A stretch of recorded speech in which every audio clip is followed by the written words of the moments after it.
ನನಗೆ 6 ಮಂದಿ ಸೇರಿ ಮುಖ್ಯಮಂತ್ರಿಗಳು ಒಂದು ಪತ್ರ ಬರೆದಾರ. ಮುಖ್ಯಮಂತ್ರಿಯವರು ಅದನ್ನು ಸಿದ್ದರಾಮಣ್ಣವರು ಇದಕ್ಕೆ ಕಳಿಸ್ಯಾರ ನೀರಾವರಿ ಇಲಾಖೆ. ಖುಷಿ ಕೊಡುವಂಥ ಸಂಗತಿ, ಅದನ್ನು ಸ್ವಾಗತ ಮಾಡ್ತೀವಿ.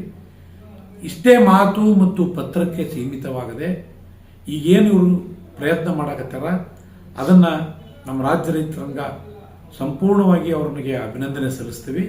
ಇಷ್ಟಕ್ಕೆ ಸಾಲದು. ಇದು ಇನ್ನೂ ತ್ವರಿತಗತಿಗೆ ಆಗಬೇಕಾದ್ರೆ ಏನೇನು ಮಾಡಬೇಕು ಅಂತಹ ಕೆಲಸವನ್ನು ಮಾಡಲಿ.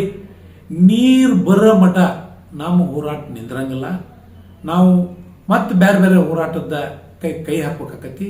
ನನ್ನ ವಿನಂತಿ, ಆಡಳಿತ ಮಾಡುವಂತಹ ಎಲ್ಲ ಶಾಸಕರು MP ಗಳು ಕೂಡ ಈ ಬೇಡತಿ ಮತ್ತು ವರದಾ ನದಿ ಜೋಡಣೆ ಮಾಡೋಕ್ಕೆ ಇನ್ನೂ ಹೆಚ್ಚಿನ ರೀತಿ ತ್ವರಿತವಾಗಿ ಕೆಲಸ ಮಾಡಲಿ.